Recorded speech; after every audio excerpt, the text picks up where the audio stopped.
다 함께 사도신경으로 신앙을 고백합니다. 나는 전능하신 아버지 하나님 천지의 창조주를 믿습니다. 나는 그의 유일하신 아들 우리 주 예수 그리스도를 믿습니다.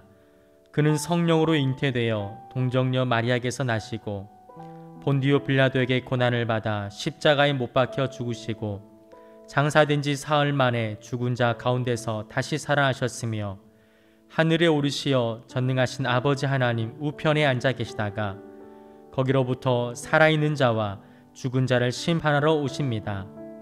나는 성령을 믿으며 거룩한 공교회와 성도의 교제와 죄를 용서받는 것과 몸의 부활과 영생을 믿습니다.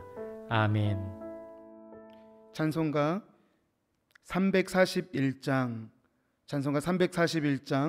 십자가를 내가 지고 찬송으로 하나님께 영광 올려드리겠습니다.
오늘 하나님께서 우리에게 주신 말씀은 마태복음 16장 21절부터 25절 말씀입니다.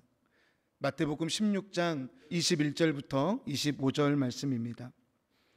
합독하여 읽겠습니다. 이때로부터 예수 그리스도께서 자기가 예루살렘에 올라가 장로들과 대제사장들과 서기관들에게 많은 고난을 받고 죽임을 당하고 제3일에 살아나야 할 것을 제자들에게 비로소 나타내시니 베드로가 예수를 붙들고 항변하여 이르되 주여 그리마옵소서 이 일이 결코 주께 미치지 아니하리이다. 주께서 돌이키시며 베드로에게 이르시되 사탄아 내 뒤로 물러가라. 너는 나를 넘어지게 하는 자로다. 내가 하나님의 일을 생각하지 아니하고 도리어 사람의 일을 생각하는도다 하시고 이에 예수께서 제자들에게 이르시되 누구든지 나를 따라오려거든 자기를 부인하고 자기 십자가를 지고 나를 따를 것이니라. 누구든지 제 목숨을 구원하고자 하면 잃을 것이요 누구든지 나를 위하여 제 목숨을 잃으면 찾으리라. 아멘. 오늘 새벽에 시리즈 설교 우리 세 번째인데요. 예수님 따라가기 세 번째 말씀 십자가에 대한 말씀을 함께 나누고 은혜를 받고자 합니다. 1930년 독일의 나치 정권은요 독일 교회를 장악했습니다. 수많은 교회와 성도들 그리고 목회자들까지도 폭력을 정당화했고 전쟁을 후원하기 시작했습니다. 바로 이때 행동하는 영성이라고 불리던 소망의 신학자 24살의 젊은 목사였던 보네퍼는 죽음을 각오하고 한 권의 역사적인 책을 출간하게 됩니다. 진정한 제자의 삶이 무엇인가를 말한 바로 나를 따르라 라는 책입니다.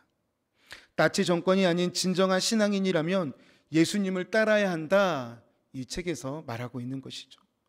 이 책에 두 가지 중요한 단어를 정의하고 있는데요. 첫 번째는 은혜라는 단어입니다.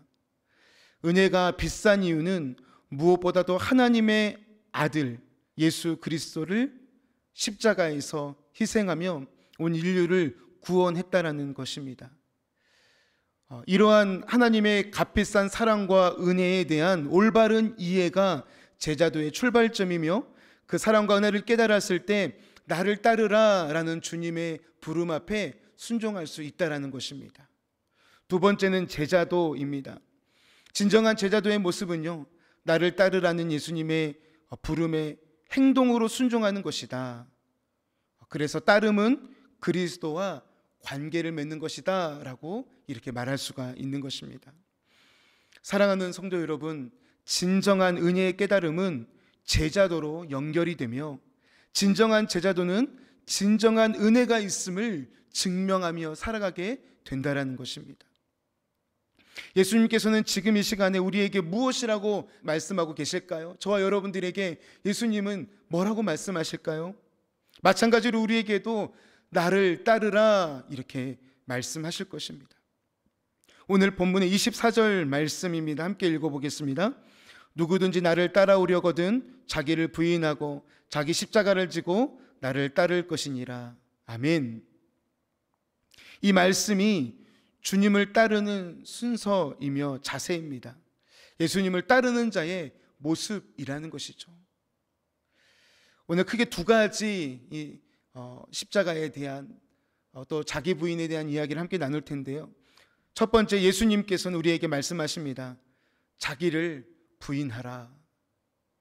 오늘 본문 말씀은 이때로부터 라는 표현으로 시작됩니다.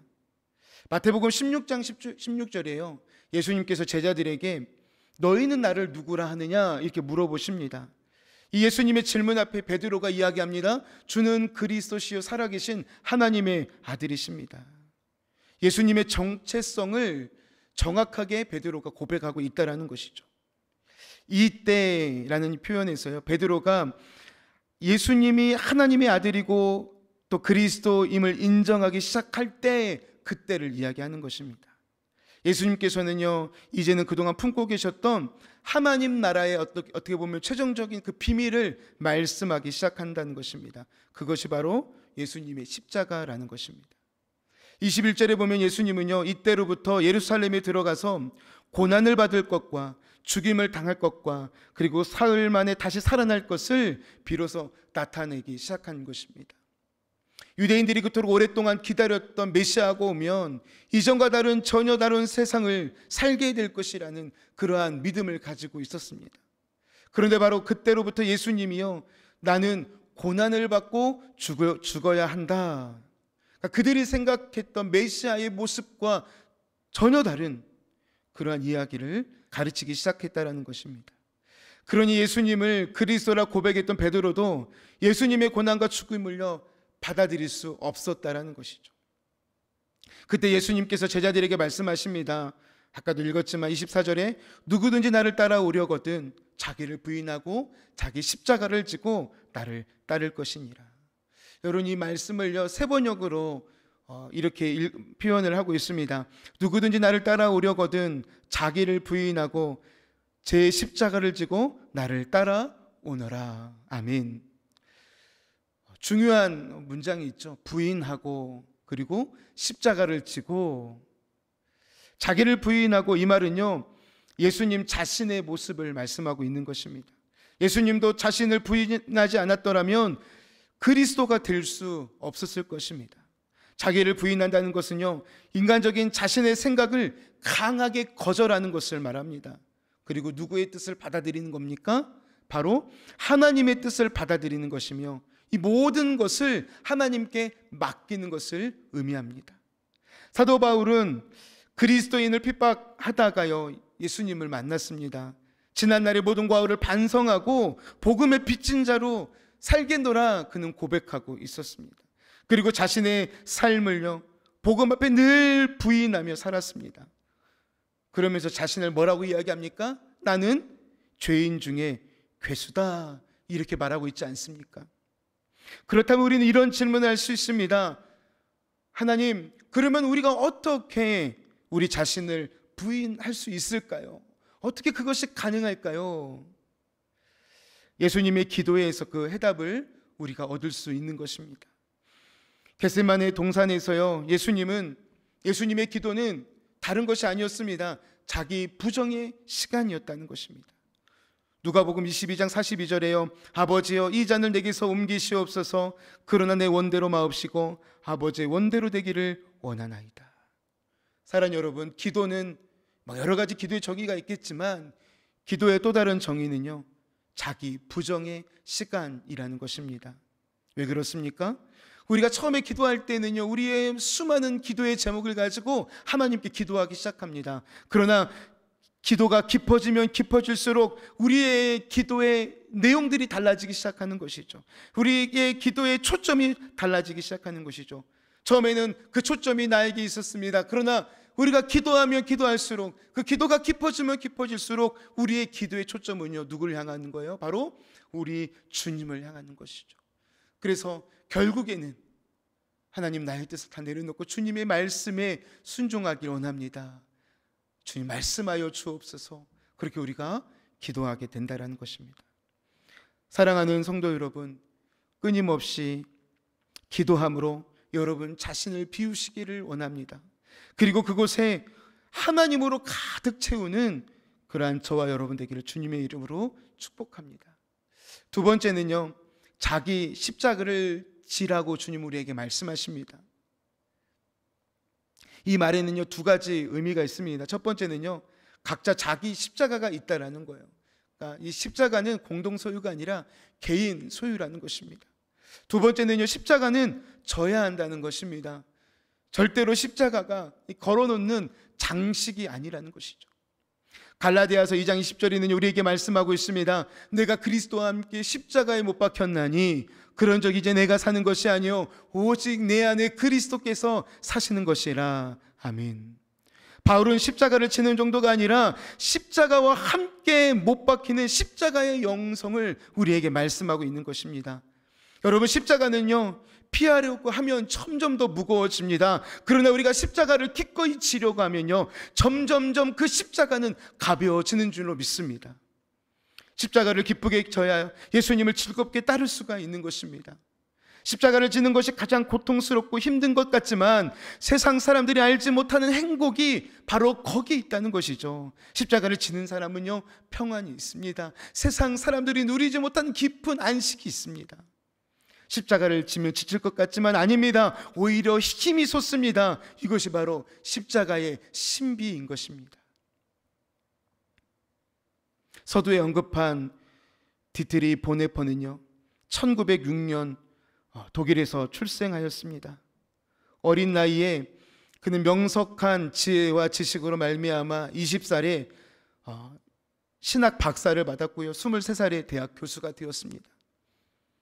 그러나 그는 39살의 젊은 나이에 형장의 이슬로 사라졌습니다. 짧은 인생이었지만 그의 인생은 우리에게 깊은 한 획과 한 메시지를 남기고 있습니다. 보네포는 이렇게 말합니다. 오직 믿는 자만이 순종하고 오직 순종하는 자만이 믿는다. 사랑하는 여러분, 저도 여러분들에게 물어보고 싶습니다. 정말 예수님을 믿으십니까? 그렇다면 여러분들이 지고 있는 십자가는 무엇입니까? 우리가 십자가를 지고 갈 때요, 수많은 유혹과 핍박이 몰려옵니다. 때로는 그 십자가 때문에 우리가 불이익을 받을 수도 있고요, 소위 말하는 왕따라는 것도 우리가 당할 수가 있습니다. 그러나 그것이 진정한 믿음이며 하나님께서 원하시는 삶이라면 사람들의 왕따에서 왕이신 예수님을 따르는 제자가 될 줄로 믿습니다. 그렇게 십자가의 깊은 영성을 늘 가슴속에 새기며 먼저 그 길을 가신 예수님과 또 예수님의 제자들을 여러분 기억하시면서 매일매일 순종의 삶 속에 승리하시는 저와 여러분 되시기를 주님의 이름으로 축복합니다. 기도하시겠습니다. 하나님 아버지, 감사합니다. 오늘 이 새벽에도 부족한 우리에게 하나님의 말씀을 주셔서 우리가 주님의 참 제자임을 다시 한번 확인하고 또 다시 한번 돌아볼 수 있게 하시니 참으로 감사합니다. 우리가 정말 주님을 믿는다면, 정말 우리가 그 신앙을 갖고 있다라고, 소유하고 있다라고 우리 마음 가운데 확신한다면 우리가 자기를 부인하는 믿음과 영성으로 살게 하여 주시옵소서. 뿐만 아니라 자기를 우리에게 허락하신 자기의 십자가를 지고 늘 매일의 삶 가운데 살게 하여 주옵소서. 보네포의 말처럼 오직 믿는 자만이 순종하고 오직 순종하는 자만이 믿는다고 말했던 것처럼 오늘도 우리는 믿는 자가 되어 순종하게 하시고 순종하는 자가 되어 믿을 수 있는 그러한 주님의 축복의 사람들, 믿음의 사람들이 다 될 수 있도록 주여 역사하여 주옵소서. 감사함이 예수님의 이름으로 기도드립니다. 아멘.